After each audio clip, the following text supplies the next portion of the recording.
Hello everyone. तो आज के लेक्चर में हम स्टार्ट करेंगे क्लास 12 की नेक्स्ट यूनिट जो कि है एटम। और एटम का आज फर्स्ट लेक्चर है। आज हम देखेंगे एटम की जो हिस्ट्री है उससे रिलेटेड कि ये जो एटम की इतनी ब्यूटीफुल सी स्ट्रक्चर जो आज के टाइम पे हम स्टडी करते हैं, एटम कितना छोटा होता है। अगर मैं बोलूँ ये मटेरियल है, इसमें मिलियंस में एटम्स है।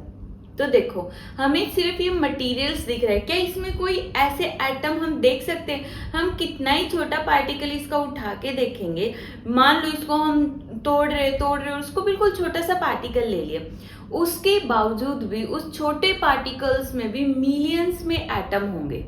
तो एटम इतना छोटा है तो उसकी स्टडी कैसे की होगी साइंटिस्ट ने, बहुत ही इंटरेस्टिंग सा कॉन्सेप्ट है। तो देखो सबसे पहले यहाँ पे हम एक साइंटिस्ट का नाम लेते हैं, रॉबर्ट बॉयल। जो एच.सी. वर्मा सर हैं उन्होंने रॉबर्ट बॉयल से स्टार्ट किया हुआ।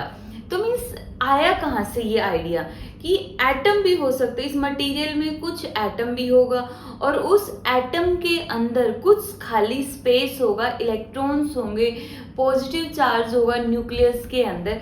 तो ये जो आइडिया आया था इसका श्रेय दिया है रॉबर्ट बॉयल ने। इसका श्रेय देते हैं हम रॉबर्ट बॉयल को।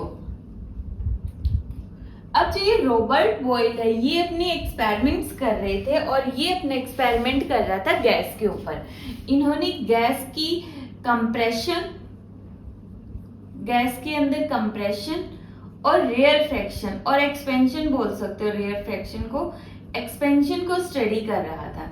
ये क्या देख रहा था कि जो गैसेस है अगर उनको हम ऐसे कंप्रेस कर देंगे, गैसेस को कंप्रेस कर देंगे तो उसके जो एटम्स हैं, उसके जो पार्टिकल्स, उस टाइम पे एटम वर्ड तो था ही नहीं, तो उस टाइम पे वो क्या बोल रहे थे कि गैस के जो छोटे छोटे पार्टिकल्स हैं वो क्लोज आ जाते हैं और जब हम उसको एक्सपेंड करते, उसका टेम्परेचर इंक्रीज करते तो वो एक्सपेंड करेगा।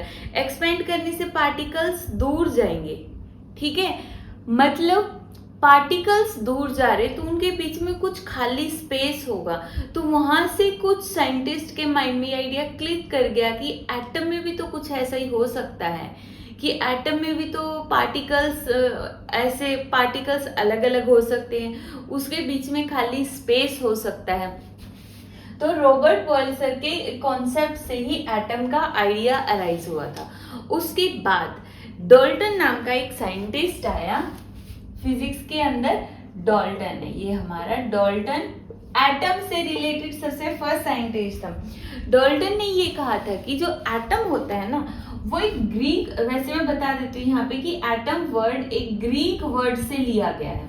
मीन्स जो इंग्लिश के बहुत सारे वर्ड्स है ना, कुछ ग्रीक से लिए गए हैं, कुछ लैटिन लैंग्वेज से लिए गए, कुछ हमारी संस्कृत से लिए गए हैं। तो यहाँ पे ये ग्रीक लैंग्वेज के एटमोस से बना हुआ है। एटमोस, एटम वर्ड कहाँ से लिया गया? ग्रीक लैंग्वेज के एटमोस से। और एटमोस का मीनिंग क्या होता है? अनकटेबल या फिर इनडिविजिबल। इनडिविजिबल मीन्स जिसको हम फर्दर डिवाइड ना कर सके, ठीक है। मीन्स डाल्टन सर ने ये बोल दिया कि एटम है वो स्मॉलेस्ट पार्टिकल होता है। एटम्स क्या होता है? स्मॉलेस्ट पार्टिकल होता है जिसको हम फर्दर डिवाइड ही नहीं कर सकते।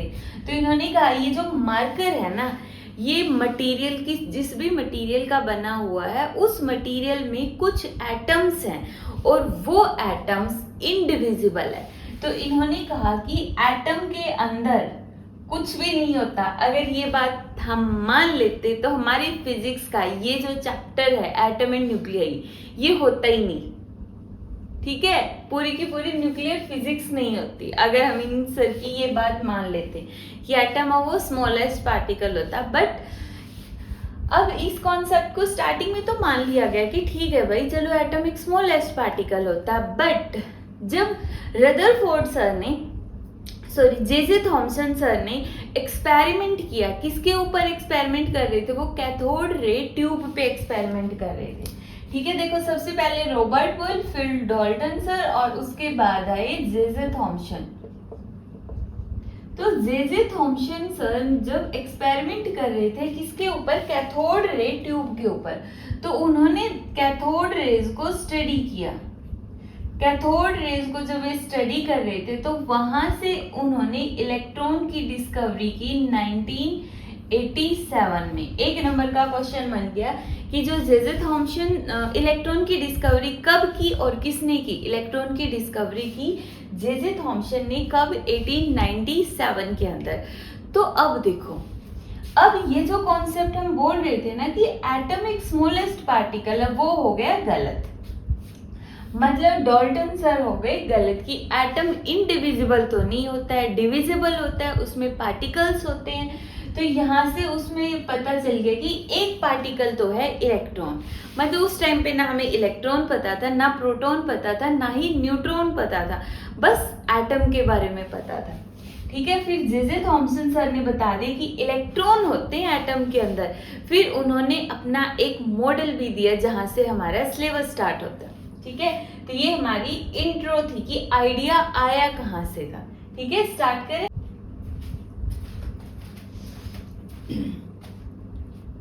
तो नेक्स्ट है जे थॉम्सन सर का मॉडल, जो एटम की हिस्ट्री के अंदर सबसे फर्स्ट मॉडल किसने दिया, जे थॉम्सन सर ने, जिन्होंने इलेक्ट्रॉन की भी डिस्कवरी की थी 1897 में। मींस 1897 के अंदर तो उन्होंने इलेक्ट्रॉन की डिस्कवरी कर दी। उसके बाद 1898 में, उससे नेक्स्ट ईयर उन्होंने सोचा कि सबसे पहले एटम का मॉडल मैं ही दे देता हूँ। ठीक है, क्योंकि उन्होंने ये तो बता दिया था कि एटम में इलेक्ट्रॉन्स होते हैं, एक्सपेरिमेंट्स भी कर रहे थे वो इन टॉपिक्स के ऊपर। तो वहां से उन्होंने ये मॉडल दिया जहां से एटम की समझने की, एटम को समझने की शुरुआत हुई थी। तो उन्होंने क्या कहा था कि जो एटम होता है वो एक स्फीयर होता है। इसके जो नोट्स होंगे, देखो इस चैप्टर के अंदर चाहे वो एटम हो या न्यूक्लियाई हो, थ्योरी बहुत ज्यादा है। तो अगर मैं सारी थ्योरी लिखूंगी वीडियो बेवजह में लंबी हो जाएगी। मैं समझा दूंगी और जो नोट्स होंगे उसकी फोटो यहाँ पे लगा दूंगी और अलग से एक पीडीएफ बना के भी डाल दूंगी शॉर्ट्स के अंदर, वहां से अपना ले लेना। ठीक है, शॉर्ट्स में यहाँ पे जो भी लिंक अवेलेबल होगा, जैसे भी पॉसिबल होगा डाल दूंगी मैं इसकी पीडीएफ। ठीक है, तो अब देखो जे थॉम्सन मॉडल के अंदर ये बताया गया कि इन्होंने कि एटम होता है वो एक स्फीयर होता है जिसकी रेडियस 10⁻⁻10 मीटर होती है। 10⁻⁻10 मीटर एटम की रेडियस। इन्होंने कहा, न्यूक्लियस वगैरह की बात नहीं आई अभी तक, कहीं सोचो कि न्यूक्लियस की रेडियस कितनी होगी। मतलब अभी के लिए इनके अकॉर्डिंग एटम सिर्फ ऐसा एक स्फीयर है जिसकी रेडियस 10⁻⁻10 मीटर है। ठीक है, इन्होंने कहा एटम एक स्फीयर है और एक ऐसा स्फीयर है जिसका इंटायर मास और entire positive charge uniformly distributed है। यूनिफॉर्मली डिस्ट्रीब्यूटेड मींस कहीं पर कम ज्यादा नहीं है, यूनिफॉर्मली डिस्ट्रीब्यूटेड। ऐसा नहीं है कि कहीं पे कम है और कहीं पे ज्यादा, हर जगह इक्वली डिस्ट्रीब्यूटेड है। अगर मैं इसमें बोल लूँ इस मार्कर के इतने पोर्शन में मटेरियल कैसे डिस्ट्रीब्यूटेड है, यूनिफॉर्मली। ऐसा तो नहीं है अब इसमें देखो इधर ज्यादा मटेरियल है, इधर कम हो गया। ठीक है, लेकिन यहाँ से यहाँ तक व्हाइट वाले पोर्शन में मटेरियल यूनिफॉर्मली डिस्ट्रीब्यूटेड है। ठीक है, तो यूनिफॉर्मली डिस्ट्रीब्यूटेड है। इन्होंने कहा क्या, पूरे के पूरे एटम का जितना भी मास है, लगभग सारा मास और सारा का सारा पॉजिटिव चार्ज। ठीक है, यूनिफॉर्मली डिस्ट्रीब्यूटेड है। फिर इलेक्ट्रॉन्स कहाँ है, तो इलेक्ट्रॉन्स इन्होंने कहा कि इलेक्ट्रॉन्स इसके बीच बीच में ऐसे इम्बेडेड होते हैं। मींस जैसे वाटरमेलन होता है ना, वाटरमेलन के अंदर क्या होगा, जो रेड पार्ट होगा वाटरमेलन का, जो रेड पार्ट है वाटरमेलन के अंदर रेड वाला पार्ट दिखाएगा पॉजिटिव चार्ज को और जो उसके सीड्स होंगे वो दिखाएंगे नेगेटिव चार्ज को। सीड्स दिखाएंगे नेगेटिव चार्ज को। तो इन्होंने ऐसे कोई पर्टिकुलर अच्छा सा मॉडल लैब के अंदर नहीं तैयार किया, इन्होंने थ्योरी के फॉर्म में ही दे दिया। जैसे वाटरमेलन मॉडल हो गया या फिर प्लम पुडिंग मॉडल हो गया कि जैसे पुडिंग के अंदर प्लम्स होते हैं, हलवे के अंदर जैसे ड्राई फ्रूट्स लगा लो कि वो ड्राई फ्रूट्स होते हैं, तो उन्होंने बोला यही एटम का मॉडल है। और जो यूनिफॉर्म मटेरियल है जैसे हलवा हो गया या फिर वाटरमेलन में रेड वाला पार्ट हो गया, वो हमारा क्या है, पॉजिटिव चार्ज, और जो सीड्स होंगे वो हो गए नेगेटिव चार्ज। तो इनका मॉडल बस इतना सा ही था। तो क्या इसकी कुछ इंपॉर्टेंस भी होगी इस मॉडल की, और इसकी कुछ लिमिटेशंस भी होगी। सबसे पहले हम इसकी लिमिटेशंस देख लेते हैं।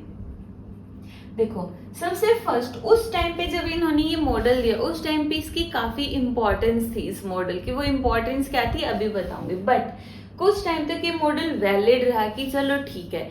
फिर रदरफोर्ड मॉडल है जिसको हम नेक्स्ट लेक्चर के अंदर स्टडी करेंगे। 1911 के अंदर उन्होंने एटम को थोड़ा और रिफाइन कर दिया कि एटम में इलेक्ट्रॉन्स भी होते हैं प्लस न्यूक्लियस भी होता है जिसपे पॉजिटिव चार्ज होता है। अभी तक प्रोटॉन और न्यूट्रॉन नहीं पता थे, बस रदरफोर्ड ने भी बोल दिया कि होता है कि उसके अंदर इलेक्ट्रॉन होता है और न्यूक्लियस होता है। तो वहां से उसने जो भी एक्सपेरिमेंट किया, जो भी उसकी ऑब्जर्वेशंस आई, वो ऑब्जर्वेशंस ये वाला मॉडल एक्सप्लेन ही नहीं कर पाया। अब ऑब्जर्वेशन गलत नहीं हो सकती, क्यों? क्योंकि वो एक्सपेरिमेंट के थ्रू आई है। लैब में एटम के ऊपर एक्सपेरिमेंट किया गया।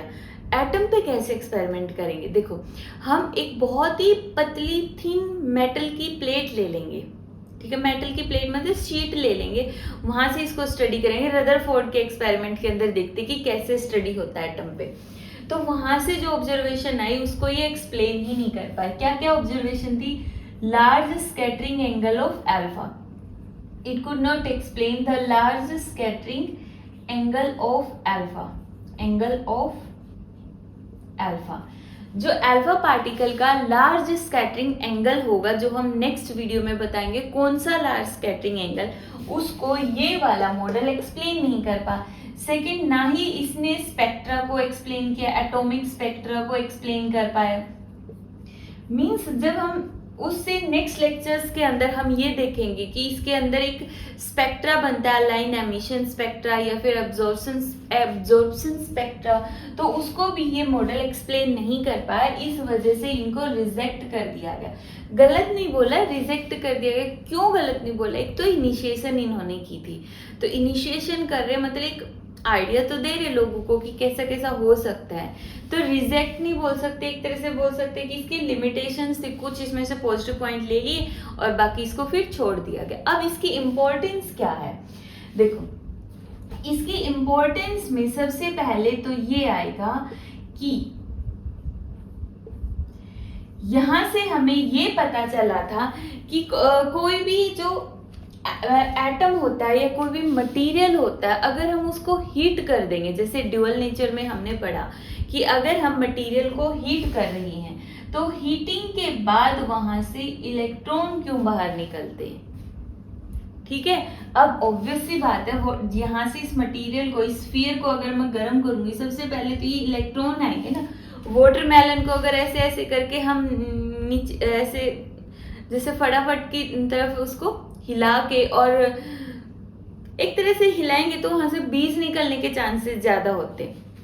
तो वाटरमेलन मतलब एक तरह से उसको सेक कर दो।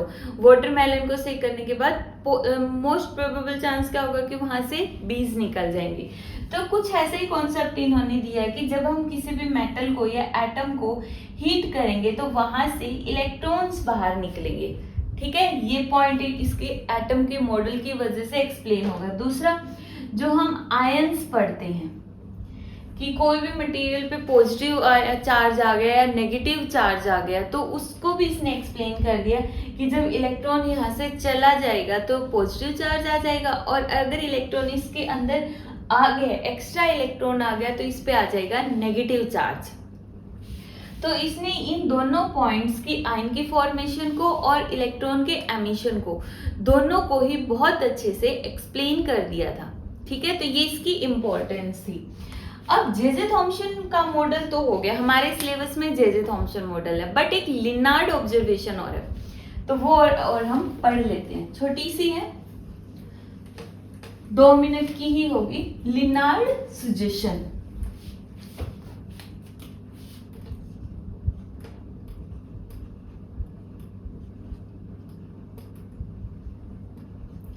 जो ये लिनार्ड साइंटिस्ट है, इन्होंने ये 1903 के अंदर अपना एक सजेशन दिया था, मीन्स रदरफोर्ड मॉडल के आने से पहले इन्होंने कहा था कि जो एटम है, ठीक है वो स्फीयर है, जैसे जे थॉमसन सर ने कहा कि उसके अंदर इलेक्ट्रॉन्स भी होते हैं और पॉजिटिव चार्ज जो कि यूनिफॉर्मली डिस्ट्रीब्यूटेड है। देखो रदरफोर्ड का मॉडल तो कुछ ऐसा था कि जिस ये स्फीयर के अंदर ये व्हाइट वाला पार्ट दिख रहा है ना, ये व्हाइट वाला पार्ट सारा पॉजिटिव चार्ज है, ठीक है। वाटरमेलन का सारा नेगेटिव पार्ट जो होता है वो पॉजिटिव चार्ज है।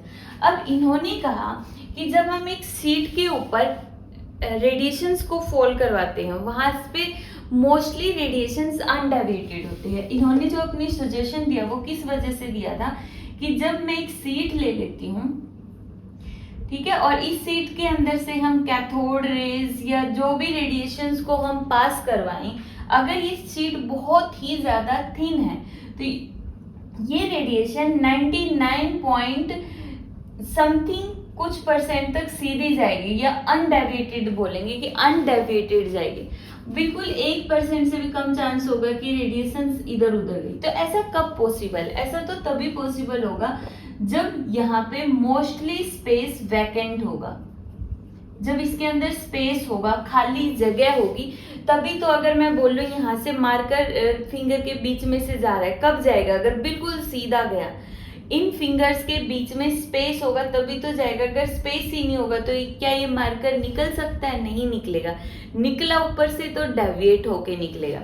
लेकिन हम बोल रहे हैं कि लिनार्ड सर ने ये सबसे पहले ये आइडिया दिया कि एटम के अंदर खाली जगह होती है, स्पेस होता है, वैकेंट स्पेस होता है, ठीक है। तो इनके अकॉर्डिंग जो पॉजिटिव चार्ज है इलेक्ट्रॉन की तरह ही इम्बेडेड है।